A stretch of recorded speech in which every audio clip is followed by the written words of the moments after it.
是不是刹车失灵了？嫂子，你可不能这么唬人的呀！周这轮胎都给磨破了，我这车是贷款买的呀！行了，你别叨叨了，车不还在吗？没事吧？说句话啊！没事，没事。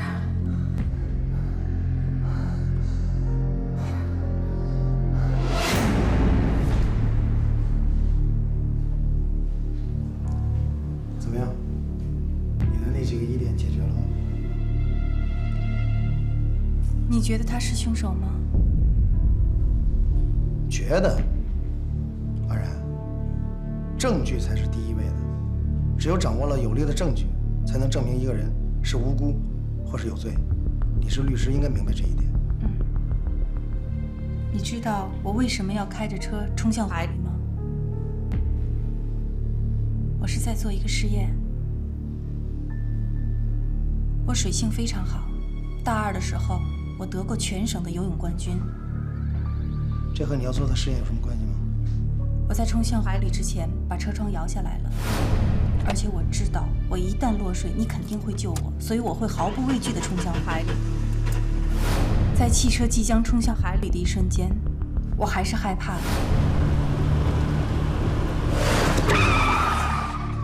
本能地踩下了刹车，疑点就出现了。根据你们警方在现场勘查的结果，现场是没有刹车痕迹的。刹车和制动系统完好，可奇怪的是，现场并没有什么明显的刹车痕迹。可是你还记得杨曼丽在现场和看守所的表现吗？我不知道。惊慌失措，魂不守舍，完全无法控制自己的语言和行动。但是我没有办法，你知道吗？你冷静，我真的不想放弃，我真的很想救他，你放心，真的很想救他，我真的很想救他。这样一个女人，怎么可能完成一次需要无比胆量和勇气的谋杀呢？你的意思是说，如果是杨曼丽开车，她不可能如此坚决地把车开进海里。这只是一个假设，我还不能确定。即使假设杨曼丽是一个心理素质非常过硬的谋杀犯，那么她为什么会选择一个并不高明，而且还会把自己暴露于警方的杀人方法呢？这个之前我也想过，但是还有一种可能，让我又否定了自己的推测。什么？在犯罪心理学上，有一种情况叫做突然动机犯罪，也就是说，罪犯往往没有提前精心策划，而是突然之间心生杀念。杨曼丽杀害司马良的念头，也许只是萌生于转瞬之间，在惊恐和紧张的共同刺激下，她完全有可能情绪失控，把车冲进湖里。你说的这种情况确实有可能发生，可是谁也救不了我。直觉，你相不相信女人的直觉有时候很准？那你现在的直觉是什么？杀人凶手一定另有其人。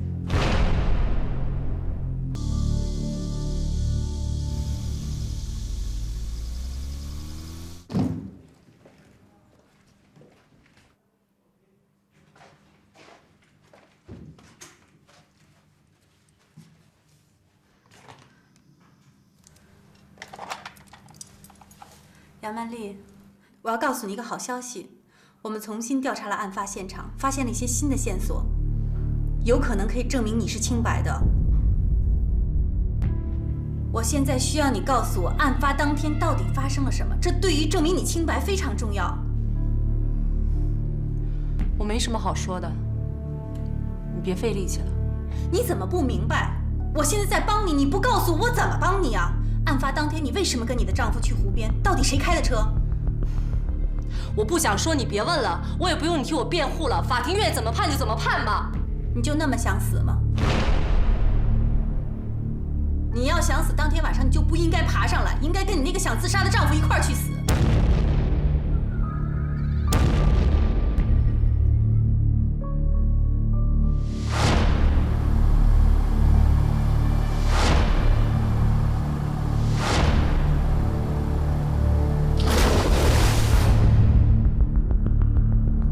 爬上来就证明你不想死。不想死，为什么不把真真相说出来呢？你别说了，你别说了，你别说了，你别说了！啊！你别问了！啊！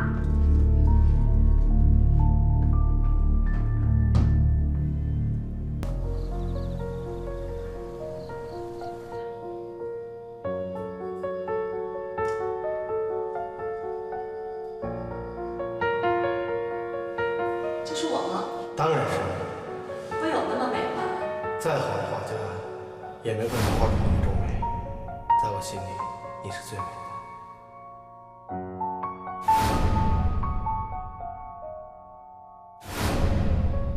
杨曼丽，他就是凶手。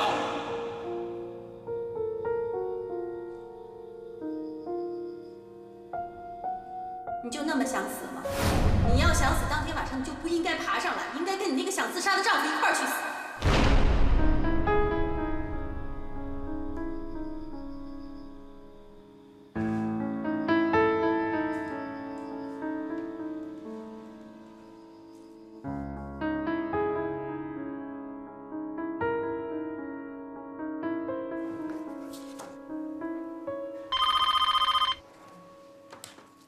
喂，你好，我是安然。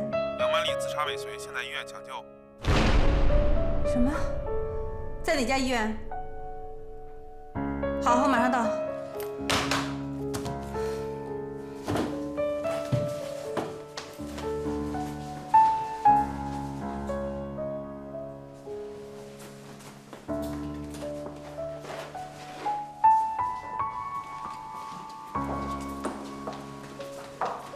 周警官，你好。杨曼丽情况怎么样了？已经抢救过来了，实在是太悬了。医生说再晚来10分钟，恐怕我们都见不到他了。那你们那儿管得那么严，他怎么会有机会自杀呢？晚上快熄灯的时候啊，他突然嚷着说胃疼，说要喝开水，我们就拿暖瓶去给他打开水。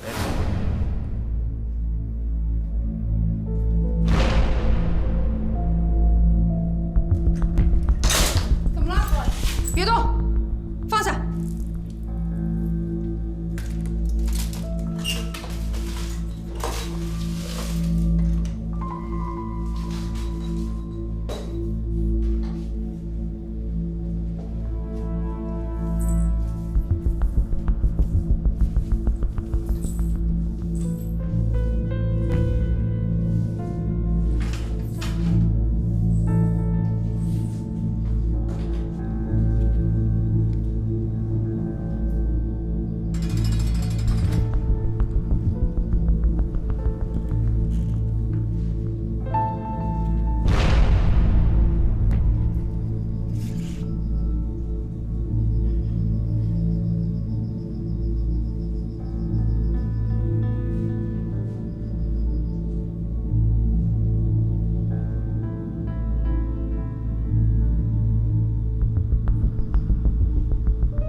我们也一直纳闷儿，他从关进来到现在，情绪一直很稳定。他现在醒过来了吗？醒过来了，我可以进去看看他。可以，但是我们要对你们的谈话进行监控和监听。杨曼丽身体比较虚弱，长话要短说。你感觉好点了吗？你怎么那么傻呀？你觉得你自杀了，所有的事情就都可以解决了？你错了，别人只会觉得你心怀愧疚、畏罪自杀。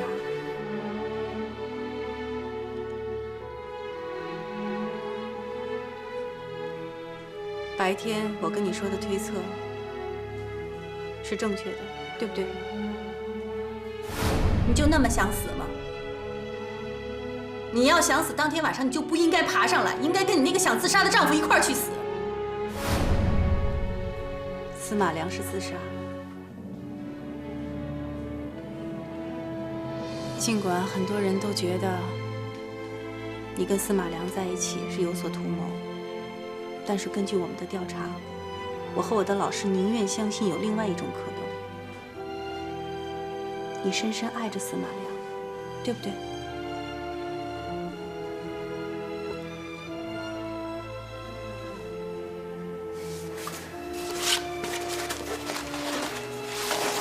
你看看这幅画，你还记不记得？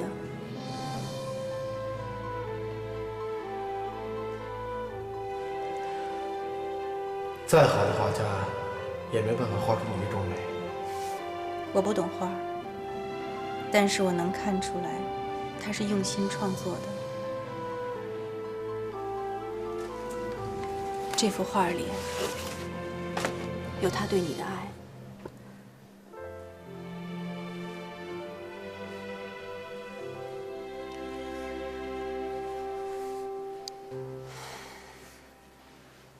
我也是女人，我从你的眼睛里能看出来，你也爱他，对不对？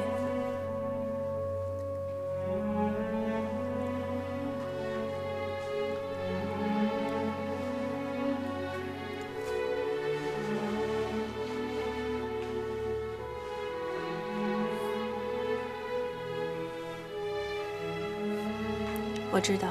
你一定有难言的苦衷，宁愿死都不跟我说。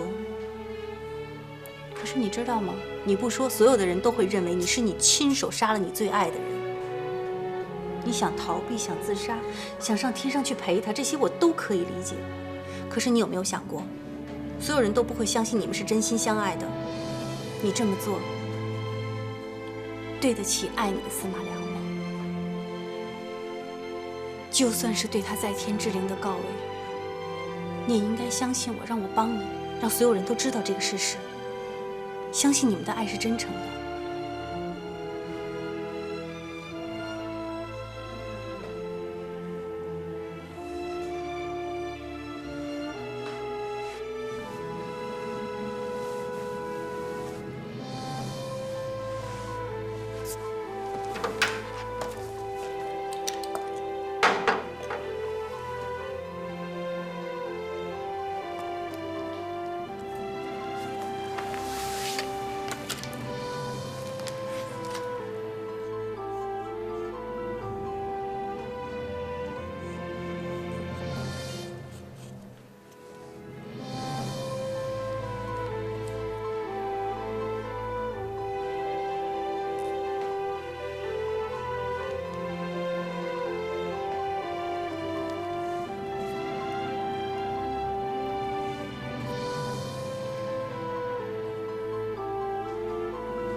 什么事儿啊？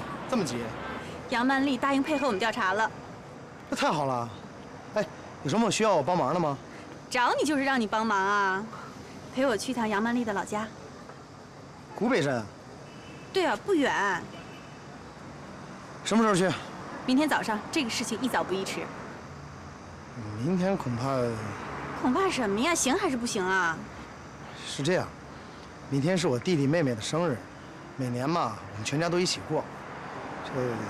妹妹的生日还可以重新再补嘛？杨曼丽的取证要是耽误了，你说？再说这个案子刚刚开始，我还是挺需要你的帮助的。这个案子疑点颇多，虽然送检了，但是咱不能撂下。有疑点就不能结案。再说，你看看人家那个小律师，为了证明杨曼丽的犯罪心理，开着车往湖里冲。那咱们呢？咱们就得仔仔细细的再查。我给你下的任务，把这查清。没问题。那行，我陪你去。太好了，太好了！哎，真够意思啊！这是你们律师界的礼节啊！这不是外人，你干嘛那么激动啊？明天早上7点钟，火车站见，不见不散。给你票。你这票都买好了，你还跟我商量什么？跟你客气一下啊。你这完全是假客气。哎，跟你弟弟妹妹说，提前祝他们生日快乐，礼物我后补。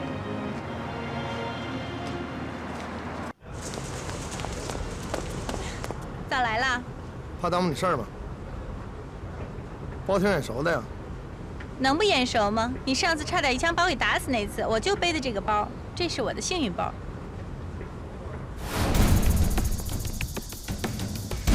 站住！站住！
多幸运的包啊！那事儿你还记得呢？刻骨铭心。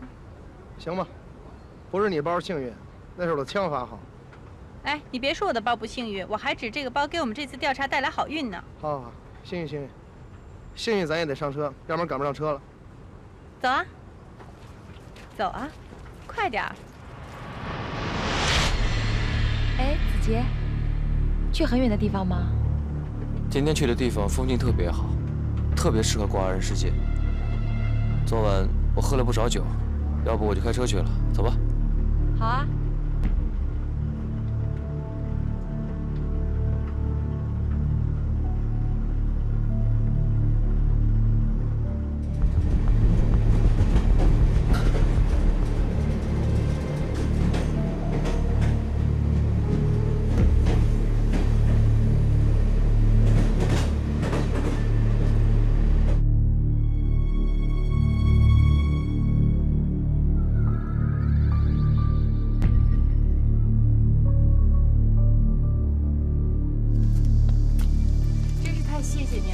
要不我们真不知道怎么找到他的亲人。还好你们遇到我了，那个时候我是杨娜的班主任，还经常家访呢。真是太谢谢您了。不用客气，你们就按我说的地址找，就找到他们家了，就在前面一拐弯。哦，好，给您添麻烦了。不客气。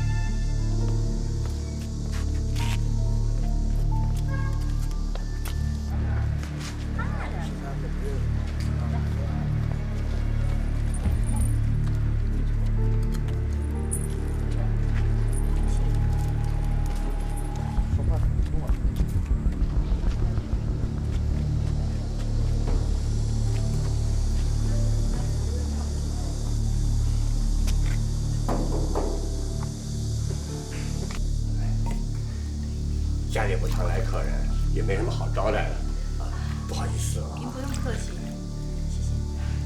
你们是娜娜的朋友，是她告诉你们这里的地址的。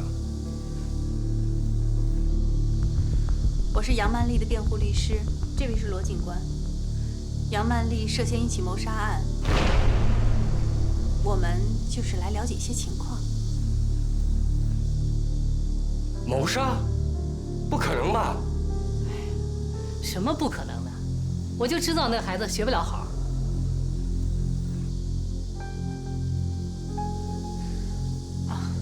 现在我们搜集的证据的确对她很不利，她有可能是谋杀她丈夫的凶手。娜娜谋杀她丈夫？你们是不是搞错了？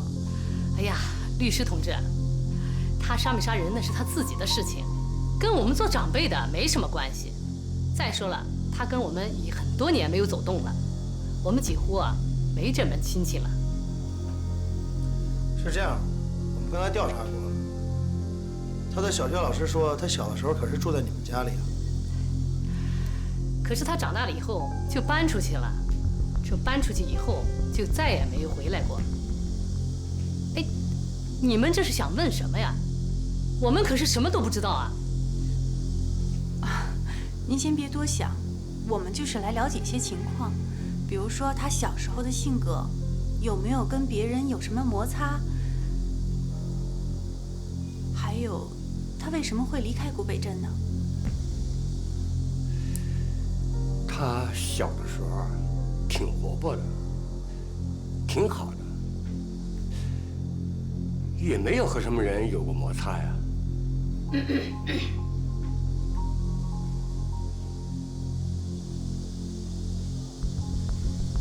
我能看得出来，您还是挺关心他的。可是现在我们搜集的证据的确对他很不利，他自己又很不配合，情绪很消极。您再帮我们想想，他是不是以前受过什么打击啊？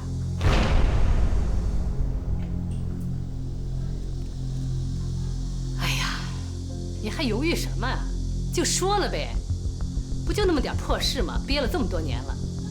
人家问什么，咱就说什么，这说清楚了，咱俩不是也就清白了吗？对，不要有什么顾虑，有什么就说什么。这孩子怎么就这么命苦啊？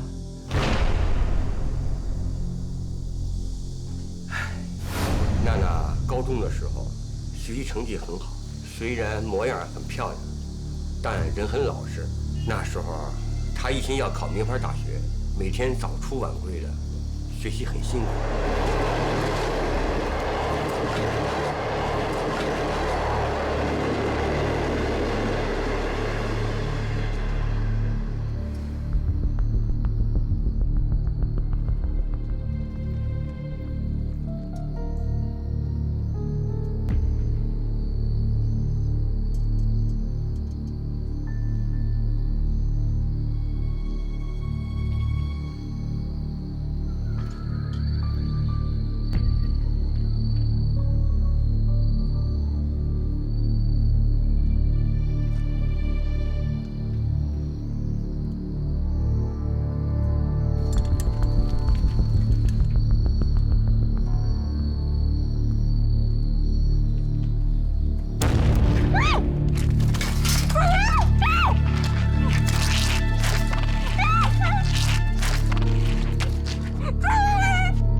经得起这么大的打击啊，就像变了个人。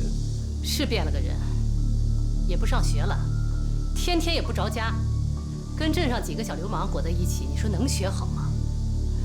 我跟他舅舅没少教他，可是他不听啊，最后啊还是离家出走了。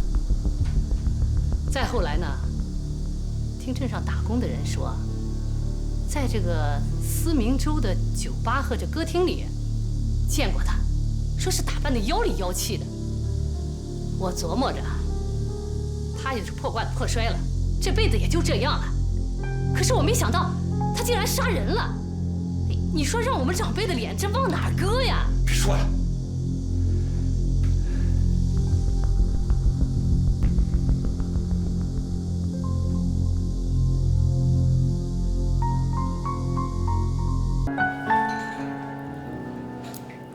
我现在烦着呢，什么胃口都没有，一点都吃不下去。真是没想到杨曼丽的遭遇那么惨。是啊，这种打击不光是身体上的，在心里面会留下更深的阴影。不过再烦也得吃饭，对不对？不吃饭哪有力气办案？哎，我现在是终于明白了，他为什么那么多疑。不肯相信别人，而且悲观。我看算了吧，我劝你以后也不要来了，没有必要在我身上浪费时间。谁也救不了我。是，他的过去啊，只能让咱们重新对他有个认识。对这个案子没什么帮助。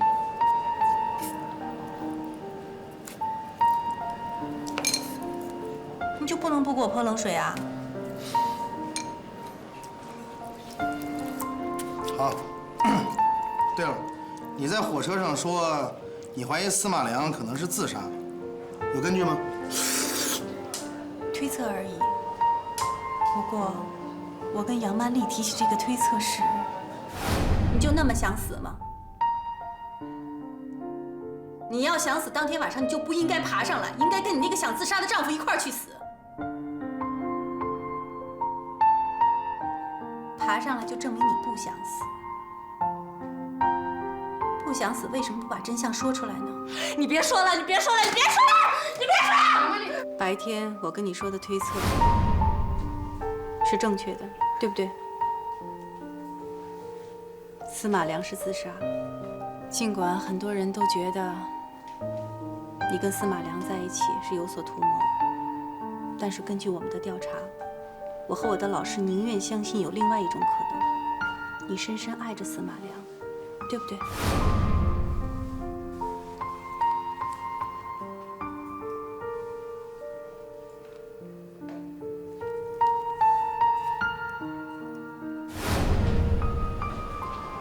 他的反应和突然自杀，让我更加坚定了这个推测。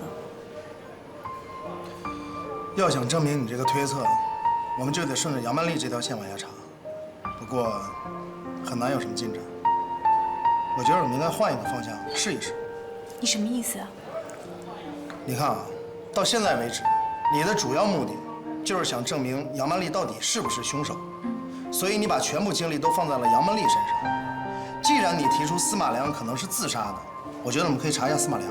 司马良死了。他是死了呀，了解他的人还活着。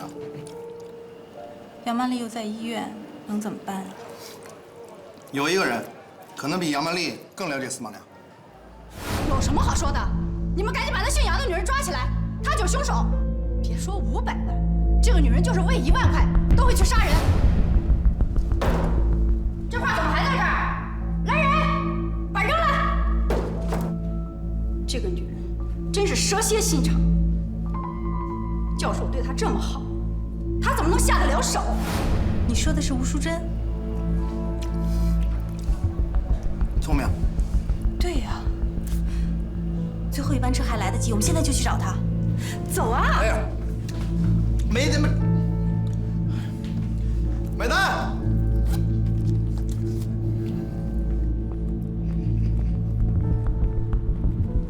你快点儿，天都要黑了，最后一班火车6点就要开了。最后一班火车是7点40。7点40，你确定吗？我什么时候骗过你啊？你就这么不相信我啊？没有。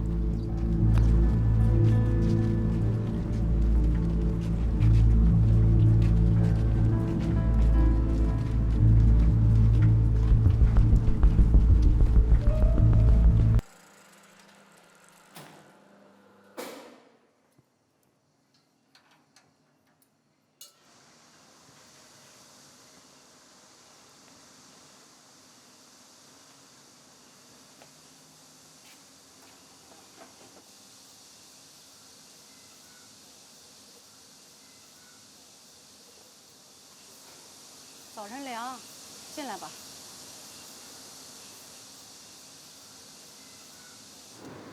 哎，真没想到你们会等一夜。喝点热的吧。谢谢。这又是何必呢？该说的我都说了，你们再问，我还是一样的回答。我虽然讨厌他，但是我不会昧着自己良心瞎说。我就想不明白，这案子还有什么可查的？你们难道还不相信教授是杨曼丽杀害的吗？像她这样的女人，贪慕虚荣，为了保单上那笔钱，什么事儿做不出来。你为这样的人辩护，简直就是白费功夫。吴大姐，我们今天来找您不是来做调查的，只是想跟您说一些关于杨曼丽过去的事情。她的事儿跟我有什么关系？我没兴趣听。我记得上次我来找您的时候，您对她的印象非常差。没有谁天生就是坏人，对不对？对。我们搜集了一些关于杨曼丽过去的事情，我想跟你说一说。你也许可以重新认识她呢。有这个必要吗？您看在我们在外面等了一晚上的份上，就听我把这个故事讲完吧。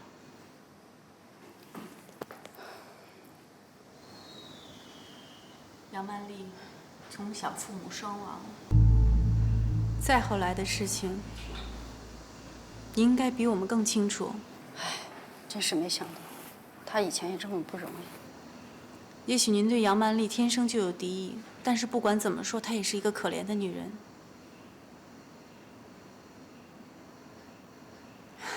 我们今天就到这儿吧。谢谢您的咖啡和耐心。为什么不幸总出现在司马家呢？您的意思是说，司马家还发生过别的不幸？其实有件事情，我一直没对你们讲，不是我刻意隐瞒，是因为这件事情是教授生前千叮咛万嘱咐，不许我告诉任何人。但是现在人都没了，说出来没什么关系了。3个月之前，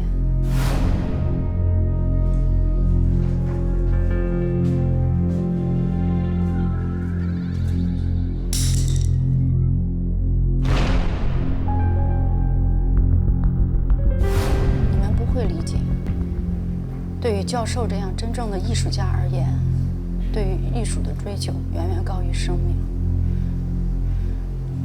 所以，当他的艺术生涯即将结束的时候，无异于宣布了他的死亡。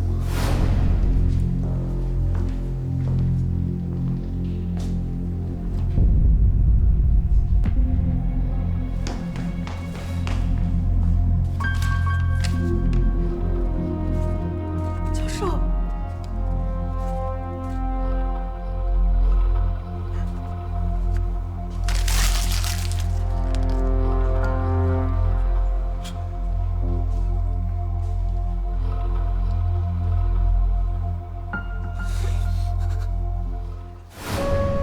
教授风风雨雨几十年，既是朋友，更是亲人，所以我必须尊重他的安排，必须尊重。对不起，对不起。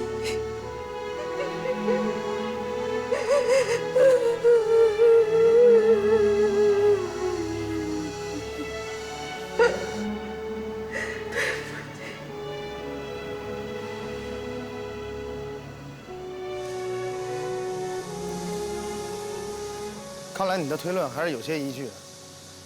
这个帕金森症足可以把一个心理不够坚强的人击垮，把一个丧失了艺术生命的艺术家推向绝路。可我觉得还是有问题。你说司马良得了这么重的病，他为什么不跟杨曼丽说？我觉得太奇怪了。这很容易理解，他可能是怕杨曼丽替他担心。这就好比病人的家属隐瞒了病人的病情，怕病人担心一样。反过来，如果病人先知道了自己的病情，怕家属担心，也会隐瞒自己的病情。你说的是心理层面的，我现在说的是行为层面的疑点。什么疑点？你还记得我做的那个试验吗？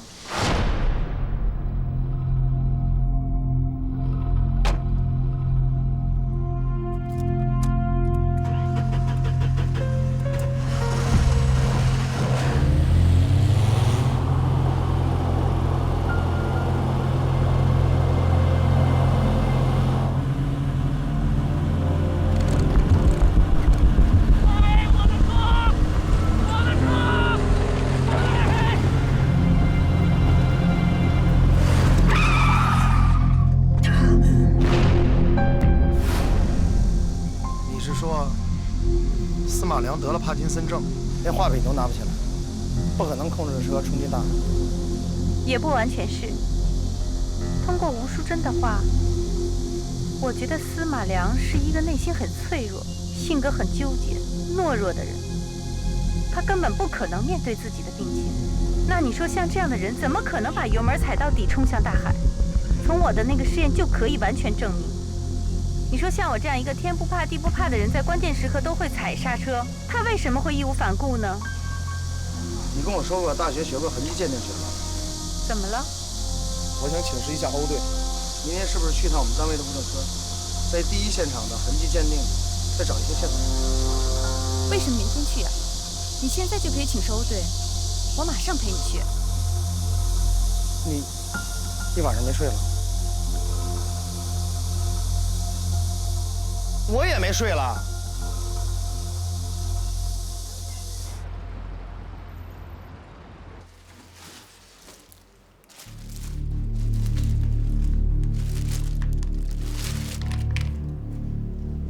为什么只有右脚的血，左脚的鞋呢？死者的尸表没有明显伤痕，全身衣服完整，右脚着黑色皮鞋，左脚鞋没有找到，估计是被海水冲走了。司马良的遗体被打捞上来的时候，只有右脚穿着鞋。那左脚的鞋去哪儿了？安律师，浮力被水冲走了呗？那不对啊，按照浮力定律，两只鞋的密度是一样的，要冲走应该两只都冲走啊。那也可能是汽车坠海之后，司马良一挣扎把鞋蹬掉了呢。那挣扎的时候，为什么两只鞋不都蹬掉呢？为什么只剩下一只呢？我喜欢那只。胡说。罗征，我想，你想再做一次实验？罗哥，吃了啊？不着急，做完实验我请你吃。还做实验呀？我前2天刚换的胎。放心吧，这回我坐在旁边。一块儿往里冲啊？用不用我给老太太打个电话交代一声？少废话，你还不相信？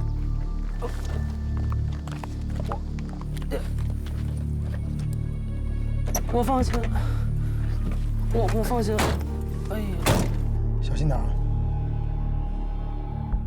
你放心，我有分寸。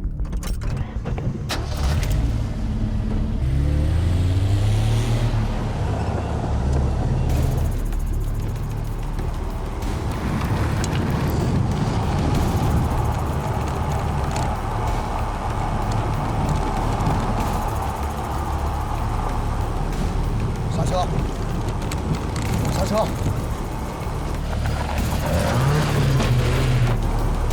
刹车！踩刹车！我踩了，踩不下去呀！刹车！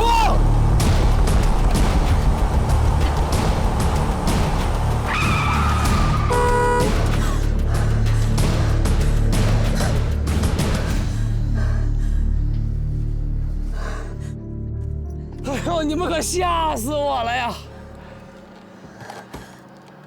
嫂子，你是不是中邪了？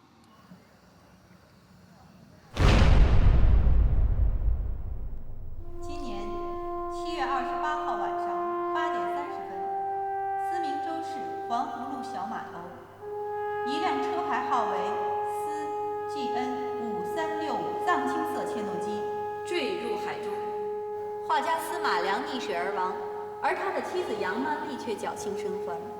后因司马良曾投下巨额人身意外保险，而该保险受益人杨曼丽便被怀有重大的作案嫌疑，从而警方以涉嫌骗保和谋杀对其进行了调查。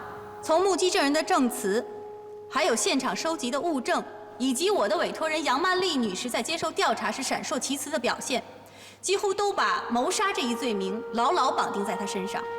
审判长，各位陪审员，尽管公诉方掌握的种种证据都对我的当事人杨曼丽非常不利，可作为杨曼丽的辩护律师，我必须对本案进行进一步的调查和核实。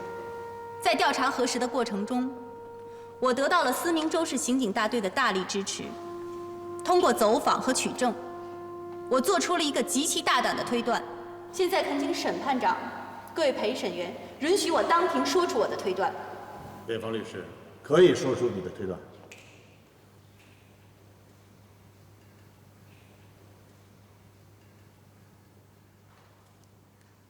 我的推断是，司马良是自杀。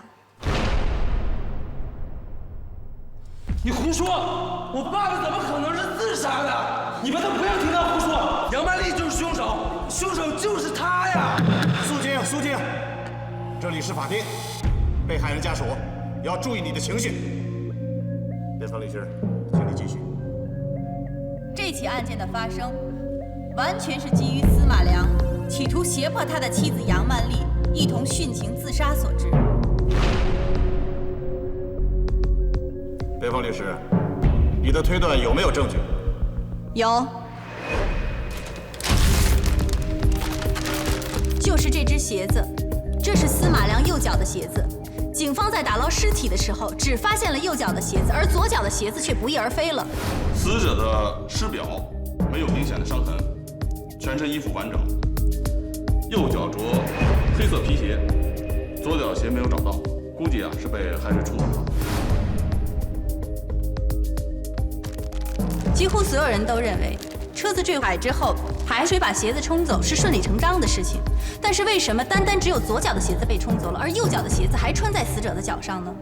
如果单纯从浮力原理来说的话，那么左脚的鞋子跟右脚的鞋子应该一块被海水冲走才对。可是事实偏偏不是如此。辩方律师，你想说明什么？在取证的过程中，我跟思明州市刑警队的罗征警官，我们找来了与事故车同款、同年、同型号的汽车进行了实验。没想到，试验却发生了意外。刹车！快刹车！我踩了踩不下去呀！刹车！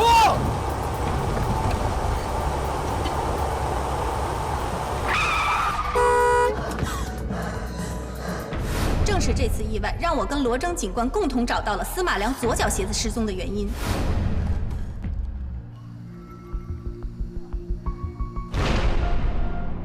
在仔细检查刹车踏板之后，我发现刹车位踩下去时与车底的距离正好是6.8厘米，而司马良穿的这双43号鞋的宽度恰恰是7厘米。大家不觉得这中间有什么必然的联系吗？接下来的实验就让我完全找到了答案。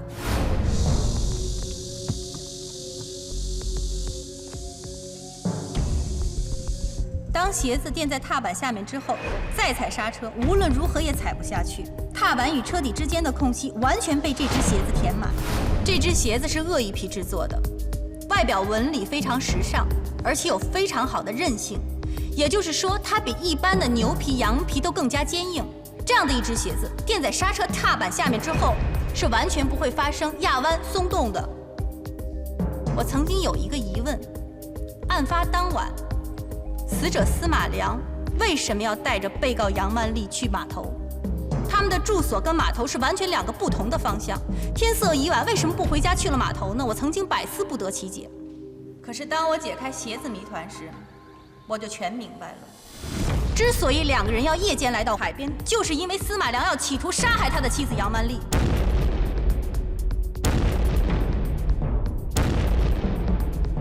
也就是说，当晚司马良是驾着刹车被电死的汽车，载着他的妻子杨曼丽不顾一切地冲向海里。杨哥，辩方律师，假设你的推断成立，我是说假设啊，那么司马良为什么要在他的刹车下面垫上皮鞋呢？人的本能。我做过跟司马良同样的行为，以求证案发时的细节。然而我得出了一个结论：在汽车快速冲向海里的时候，出于求生和恐惧的本能，无论如何都是会踩下刹车的。这就是在汽车刹车下面塞上这只鞋子的作用。司马良害怕自己因为求生的本能踩下刹车，从而使自己的计划失败。我想提醒辩方律师，你所谓的推断完全是建立在当时驾驶汽车的是司马良的前提下，而我们公诉方所获取的监控录像，以及本案第一目击证人罗迪所目睹的真实情况，都明确地指出，当时驾驶汽车的是被告人杨曼丽，而不是死者司马良。况且，警方还就第一目击证人罗迪的视力问题，在案发现场做了一次准确的还原实验。实验的结果证明，第一目击证人的视力完全正常，这恐怕都和辩方律师的推断相悖。请你做出解释。刚才公诉人所问，正是本案的症结所在。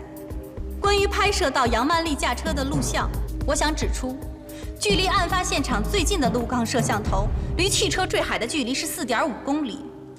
也就是说，在路况探头最后拍摄到杨曼丽驾车离汽车坠海有4.5公里的盲区。在这期间，2人完全有可能换驾。曼丽，你累了，这段路我熟，还是我来开。好。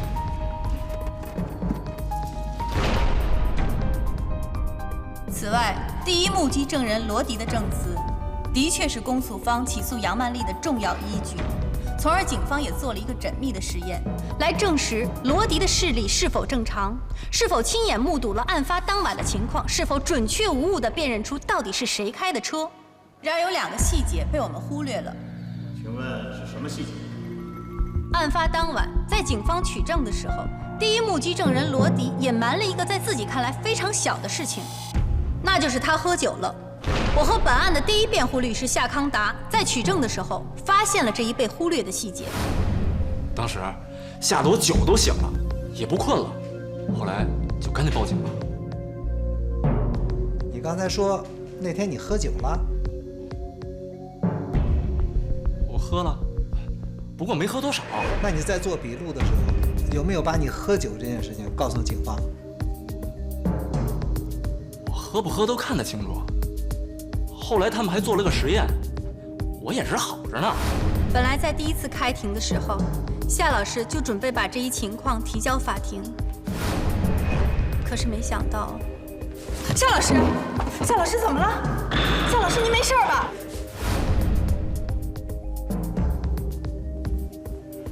证人罗迪，案发当晚你是不是喝了酒？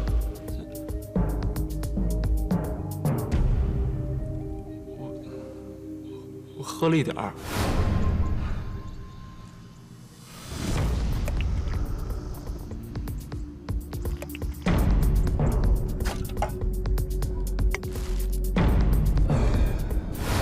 到底喝了多少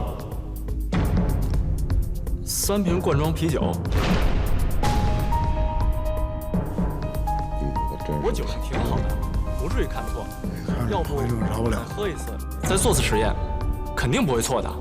这只是其中的一个细节，还有一个更重要的细节，导致警方的目击测验不能够完全验证案发当晚的真相。那是什么？月亮。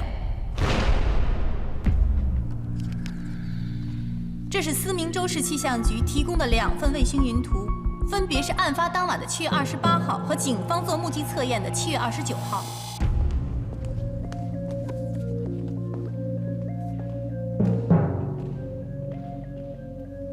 审判长，请看，卫星云图的上方清晰可见，7月29号，本市受季风气候的影响，出现的是透明高级云。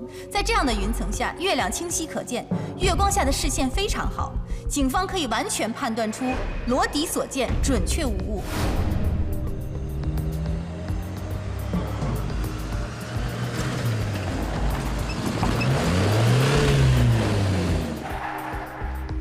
罗迪，你可看清楚啊！是谁开的车？是沈芳姐。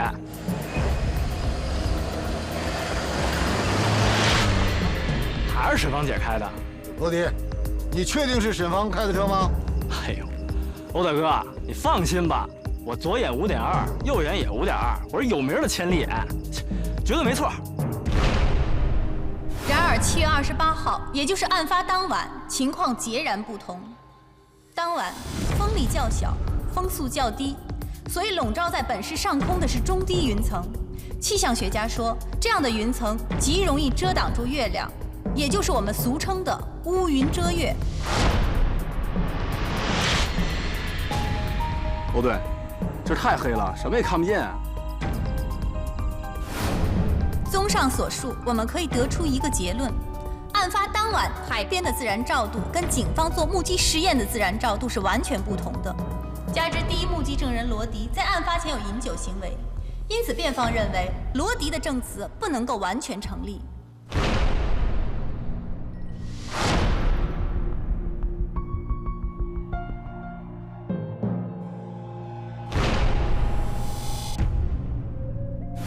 辩方律师，按照你刚才的推断，假设司马良是自杀，又胁迫杨文丽寻情，那么他这样做的动机是什么呢？司马良的真正动机是不想在自己离开人世后，把被告人杨曼丽留给任何人。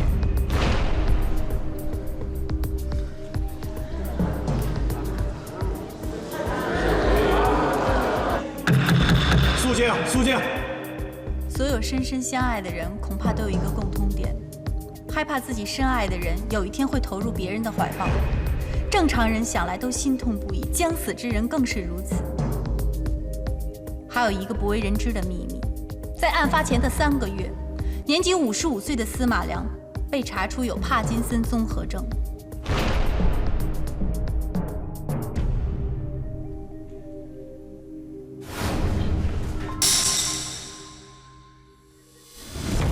这是医院出具的相关证明。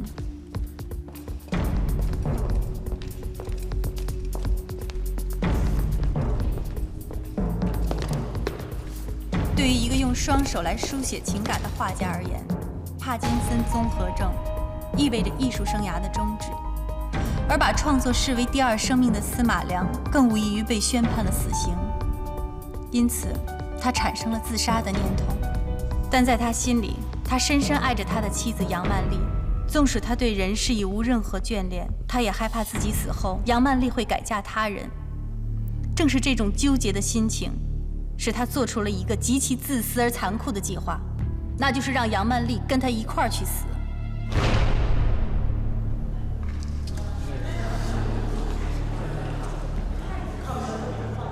于是，便有了案发当晚的一幕惨剧。当晚8点20分左右，约好了和杨曼丽一块去海边兜风的司马良，谎称自己路熟，在途中与杨曼丽换驾。司马良趁此机会，在刹车踏板下做了手脚，把这只鞋子死死地塞在了刹车踏板下面。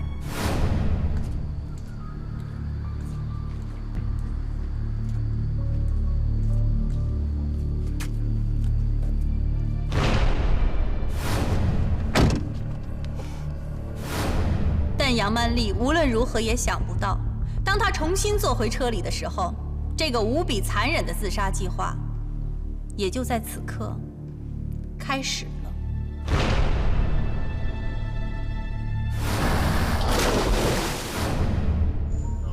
公诉人有什么要说的？审判长，我有几个问题想请辩方律师做出解释。可以。辩方律师，即便如你推断，死者司马良确系自杀，可案发之后，被告人杨曼丽始终闪烁其词，不肯说出真相。又为什么他宁肯承受一个谋杀亲夫的罪名，也不开口为自己辩解？这正常吗？这是因为她一直深深爱着她的丈夫司马良。我的委托人杨曼丽女士身世极其不幸，她的身边从来就没有一个人真正爱护她、呵护她，直到有一天，她遇到了司马良。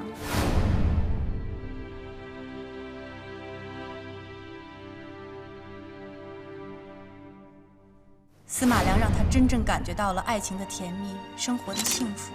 她开始和司马良真心相爱，憧憬着2个人美好的未来。她甚至把司马良视作她生命的全部。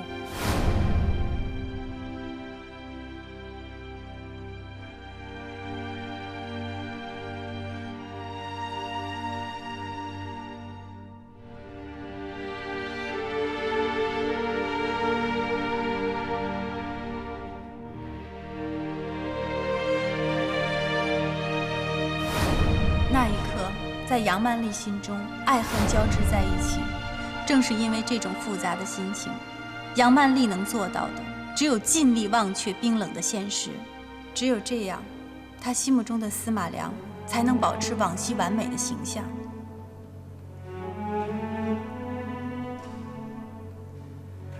也只有这样，她辛辛苦苦得来的爱情才不会凭空失去。即使被误当成凶手，她也不去辩解。她宁愿相信这只是一场意外，而不是一次精心设置的谋杀。这样的伤害，对于一个女人内心的摧残，是永远无法想象的。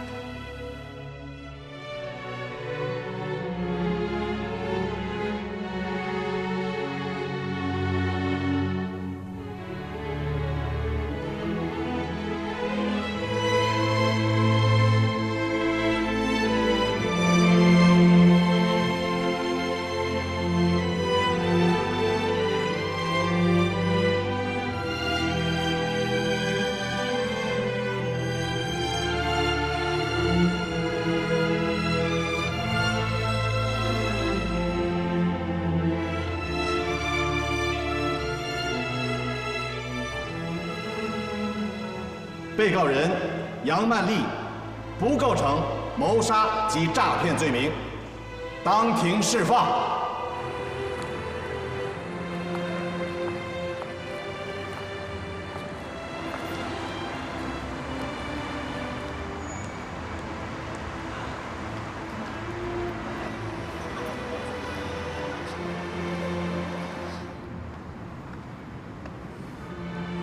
我觉得自己像在做梦。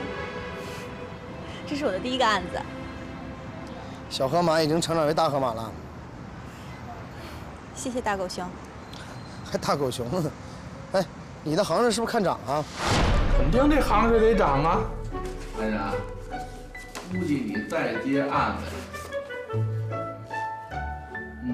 得6位数。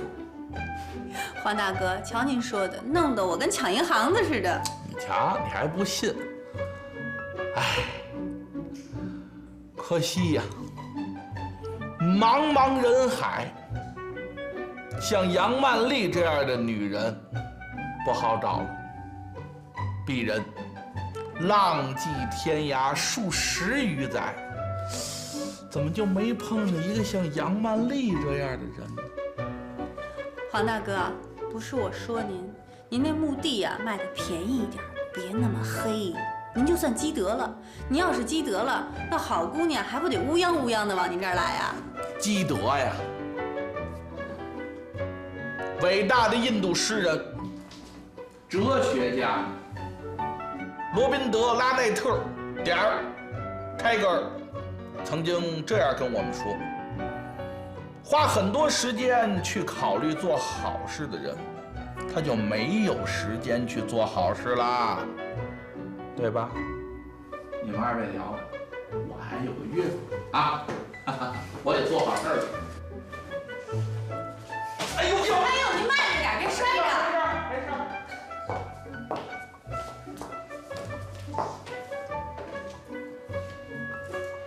安然，跟这种人在一起合租靠谱吗？不行，换个地方。他也算是我的朋友呢，在我最背的时候，除了你，就是他鼓励我了。要是没有你们2位朋友，我真的不会走到今天呀。哎，罗征，你快看！哎，其实我上镜还行哎，早知道我应该往镜头跟前再凑一凑，我当时也顾不上啊。那我说安德律师，这次怎么地我也算是出生入死了，咱俩也算是有难同当了。这以后我要什么困难，你可别不帮我。看你说的，你一个刑警队的骨干，能有什么困难需要我这小律师帮忙啊？你说是不是啊？我用不着律师，但是我用得着朋友。行，保证你饿不着，我给你做饭吃。做饭就算了，那还不如我请你吃呢。败家子儿，能不能省点钱？门口有大排档。你看你这话说的，刚才人那个黄点大鸡总经理都说了吗？你都快6位数了。我给你省钱呢，怕你没钱谈女朋友，回头再赖上我怎么办？